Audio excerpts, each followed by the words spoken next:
Hello. In this video, we're going to cover the last lesson in Part 2 for Unit 4 of college algebra. And at the beginning of this particular lesson, we're going to be revisiting even and odd functions.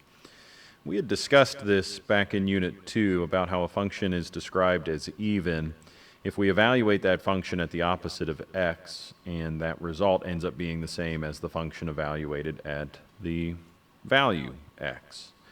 And that correlated to an image that would look something like this.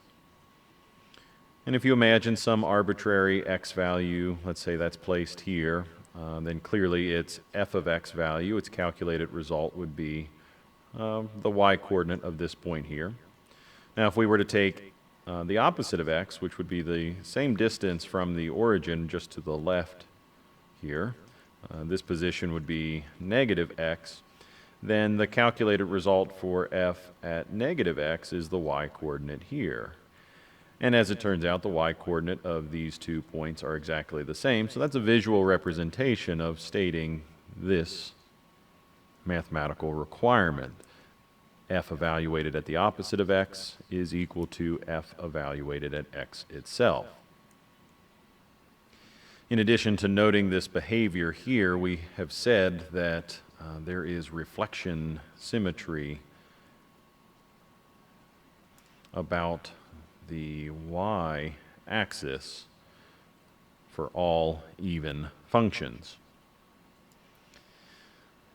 For odd functions, if we evaluated f at the opposite of x, then the calculated result would be the opposite of f evaluated at x. So here again, we can pick some arbitrary x value along the x-axis. If I were to calculate the result for f of x, that would be the y coordinate here at this position. Now if I were to run out to the opposite of x, or negative x, on the x-axis, and I calculate its result, let's try to get that aligned a little bit better, that would be the y coordinate in this position. So this result here is the function evaluated at negative x, and the y coordinate, as it turns out, is precisely the opposite of the y coordinate evaluated here. And the symmetry that's created in this case exists as well, or symmetry does exist as well. And this time around it happens to be rotational symmetry. And this is about the origin. And we rotate 180 degrees. So one way to verify that is to imagine one side of the graph, either the right or the left-hand side. I'll try to sketch that here with this orange ink. If I were to rotate this orange ink 180 degrees, it should align perfectly with the ink on the other side, or the section of the graph on the other side. So I'm going to try something here. I've got this ink copied, and I can rotate it. Well, we'll go right 90 degrees, and then we'll rotate right 90 degrees again. So there's a 180 degree rotation, except this rotation was completed around the center of the image and not the origin. So if we had actually rotated about this origin here and spun it around, we would of course see that this orange line lines up perfectly with the other half of the graph. And that's another visual way to indicate this rotational symmetry that is necessary for odd functions. And it's rotational about the origin, not any other point. We see this example in the middle, and you might think that there is rotational symmetry here. I could probably take this arm of the graph and rotate it 90 degrees, and it would land on this arm or section of the graph. And you would be probably true, except the point of rotation is right here, not at the origin. And so if the rotation doesn't exist at the origin, then we know that we're not dealing with an odd function. And if the graph is not reflectional across the y-axis, then we know we're not dealing with an even function. And if the graph or function is neither even nor odd, then we simply say that it is neither even nor odd. So this one was an example of an even function if it wasn't clear or if I didn't state it clear enough before. This is an example of an odd function, and this one is an example of neither. There are times where it's necessary to determine symmetry without the use of a calculator. So we're going to algebraically determine the symmetry for these three examples, and then we can verify with some sort of graphing utility. But I want you to be able to do this without a graph first. So if you recall, the way that we investigate symmetry is we substitute the opposite of x in place of our argument. So anywhere that there was an x in this equation, I'm going to substitute with negative x. And I'll do the same for part B. This is g of x. We're going to evaluate at negative x. And then h of x as well. So all of these will be evaluated at negative x. That's how we always begin our investigation of symmetry, at least when we use an algebraic investigation without the use of a calculator. Well, the first thing we should do is simplify. And as it looks in f of x, we end up with a negative x value that's squared. Well, that would be like a negative 1 times a negative 1 and an x times an x. Well, negative 1 times negative 1 is positive 1, and x times x is just x squared. So we simplify to x squared minus 5. In this second example, a negative 1 times itself 3 times. Negative 1 times negative 1 times negative 1 is negative 1. And x times itself 3 times is x cubed. So we end up with a negative x cubed. This minus 1 is not affected or not changed. This h, when evaluated at negative x, is 5 times, now negative 1 times itself 3 times, again, is negative 1, and x times itself 3 times is x cubed.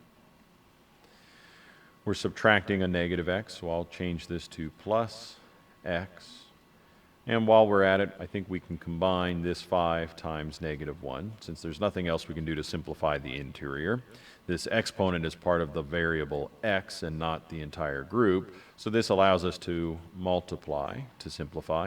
And we now have negative 5 times x cubed plus x.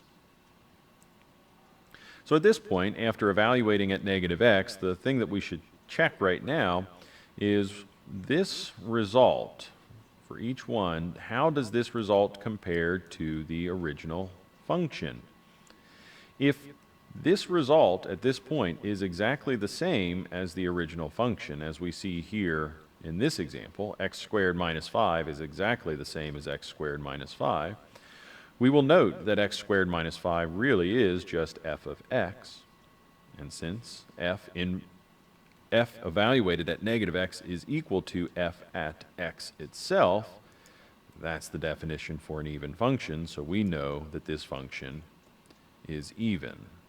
Therefore, f of x is even. And this problem is done. Part A is done. Part B and C, on the other hand, negative x cubed minus 1 is not the same as what we started with, and negative 5x cubed plus x is not the same that we started with. So at this point, we can't say whether this function is odd or not, but what we can say right now is that each function is not even. That's what we know at this point, because this result is not the same as the original function.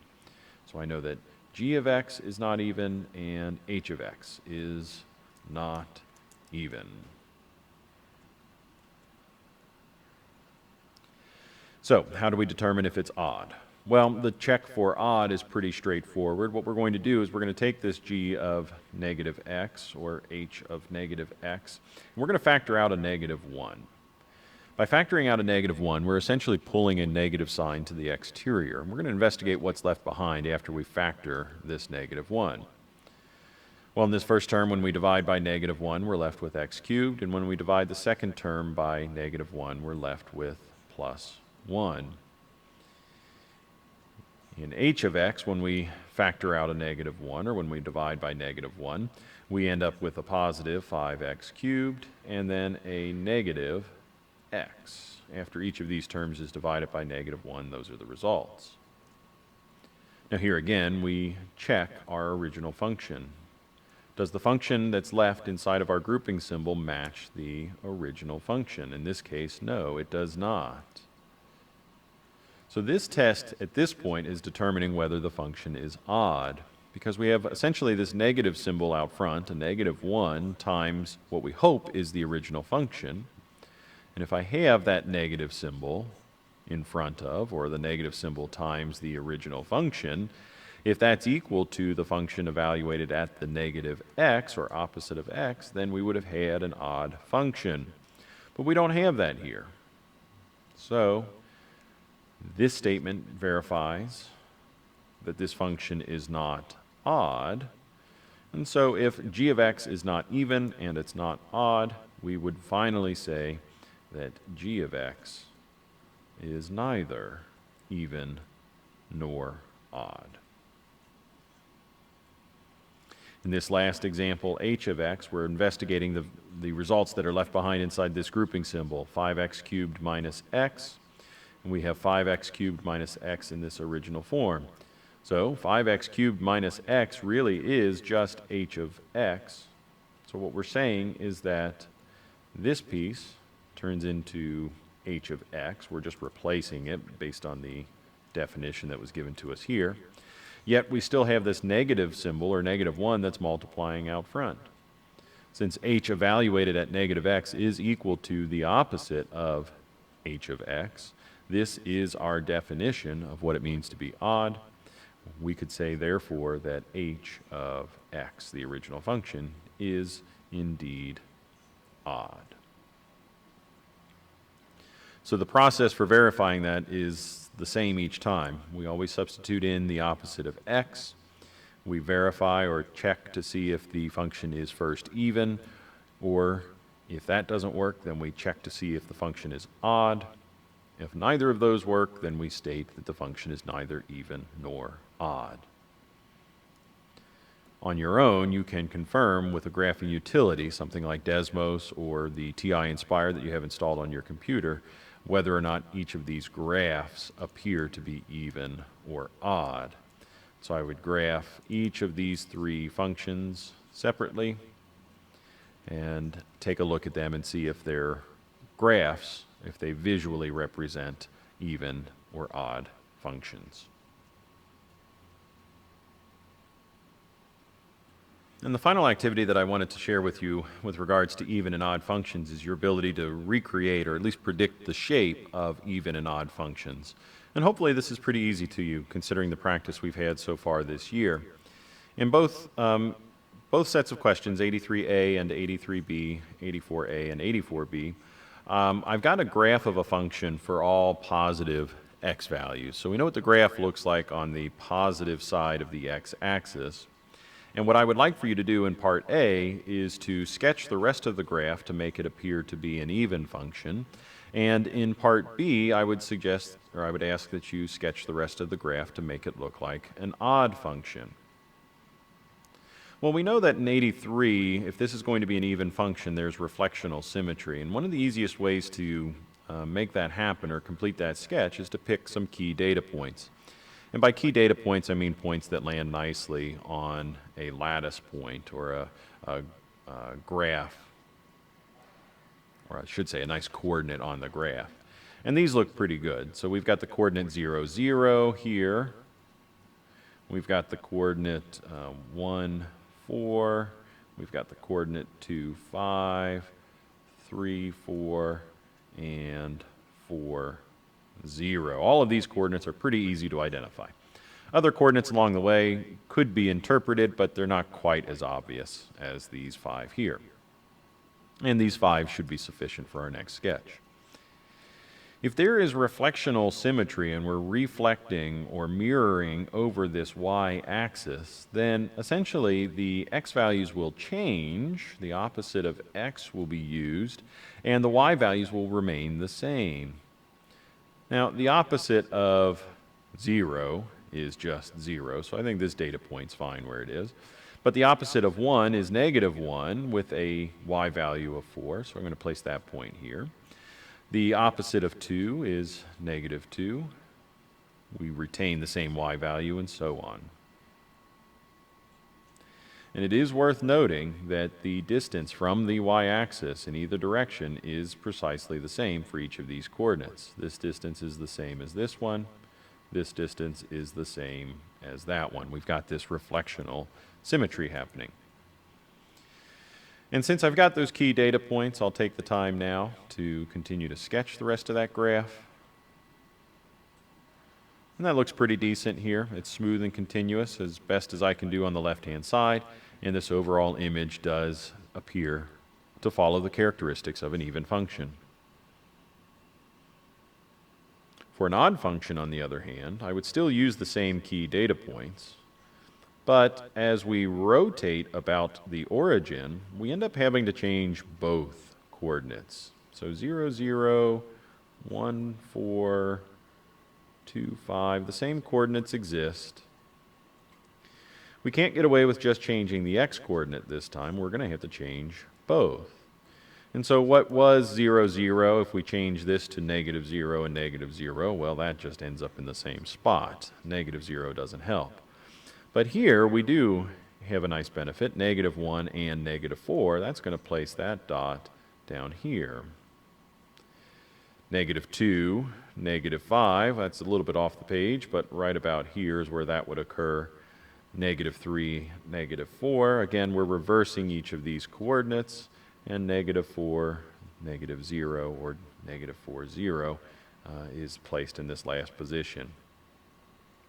We can now connect these dots with a smooth and continuous line the best we can do, and certainly this image appears to have the rotational symmetry that we described a few moments ago. So I'll just make a quick note here that each of these data points were the opposite in both the x and y value, and that is necessary when we discuss rotational symmetry about the origin. So go ahead and try 84 on your own. Complete both the even and the odd prediction, and resume playback in a moment to check your work.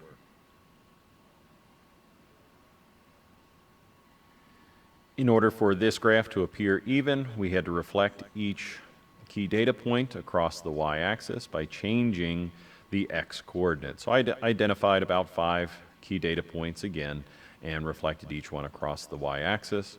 And with this light blue ink, I'm just indicating that the distance from the y-axis is precisely the same.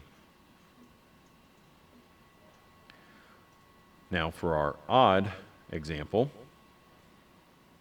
the same key data points are used, and when they're reflected, or I should say rotated about the origin, both the x and the y coordinates have to be changed. And in doing so, we obtain these new positions. And I believe that this graph does represent the same characteristics necessary for an odd function. Now, to finish this video, we're going to change gears a little bit and talk a little bit about function composition. We're going to revisit this because there's an important concept with function composition we've got to be careful of and aware of, especially if you intend to take calculus in the future. In the last few videos, we've been talking about what it takes to take two separate functions and compose them together to obtain a result, either f composed with g or g composed with f at some x value. So we've gotten practice composing two functions together. Now I would like to see if you can decompose a complicated function into simpler ones.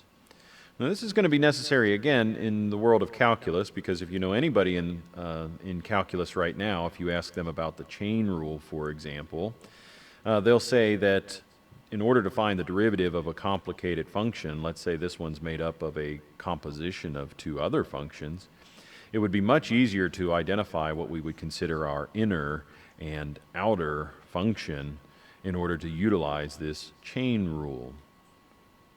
Similarly, we have other formulas, not necessarily devoted to calculus class, but other formulas that require a decomposition, or at least recognizing inner and outer formulas.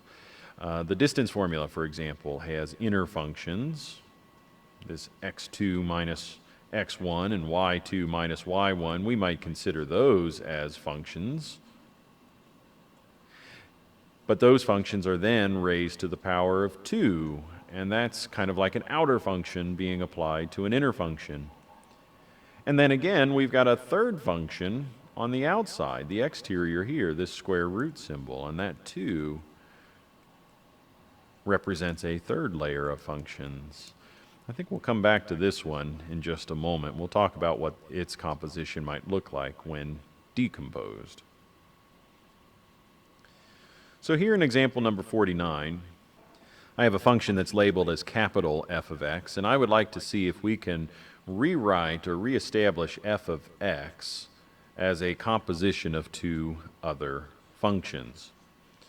And so what I'm going to say is that this inner function, x minus 9, I'll call that one f of x. Sorry, I misspoke there. Our inner function, according to the instructions, should be labeled as g of x. So I've got this function, x minus 9 is g of x. And I don't really need this notation after all because our instructions were conclusive. So I'm going to say that g of x, our inner function, is x minus 9. And if g of x were replaced back again with the letter x by itself, if I didn't have the function on the interior here, I would have just the letter x, or the unknown variable x, being raised to the fifth power. And that would imply that our outer function, f of x, is simply x to the fifth power. And these are two functions that, when composed together, would represent capital F. And we can verify that. We can verify that. If I compose f with g at x, and I got to be careful here, I don't want this to look like a multiplication symbol, so f composed with g at x, well, that again says to take our outer function, f, which is something to the fifth power, x to the fifth power, and on the interior we're going to place function g, which is x minus 9. Does this x minus 9 to the fifth power look like the original function that we started with? Well, it certainly does. So I think these two answers were good. Well, what about number 50 here? Could we find an inner and an outer function this time? Remember, g of x is going to be labeled as our inner function, and f of x is going to be labeled as our outer function. If I'm looking for, quote, the inside or inner function, I might look at this guy right here, because I'm imagining that this expression is really just something plus 1. That's going to be my outer function, something plus 1. And the something in this case is not just the letter x by itself, but it's the expression square root of x. So I'm going to say my inner function is the square root of x. And so to check our work, we could then compose f with g at x. And here again, our outer function is something plus 1. That's our f function. Our inner function we're claiming is the square root of x. And does the square root of x plus 1 appear to be the same as capital F of x? Well, it certainly does. If we were to eliminate these parentheses, it looks exactly the same. And those parentheses aren't really necessary for that order of operations, so we can drop those if we want. I think I'm happy with these two as an answer. I'd like for you to try 51 through 54 on your own. And keep in mind that it is possible for us to get some different answers, and it is possible that multiple answers exist and are correct for this type of problem. So when you resume playback in a moment, you'll see my solutions that I expect to see as an answer, or that I see as a solution. If you think yours still meets the bill or is correct as well, and you're not quite sure, send me a message, let me know what you've got, and I'll be able to confirm or deny that for you. So pause the video now and resume playback in a moment to check your work.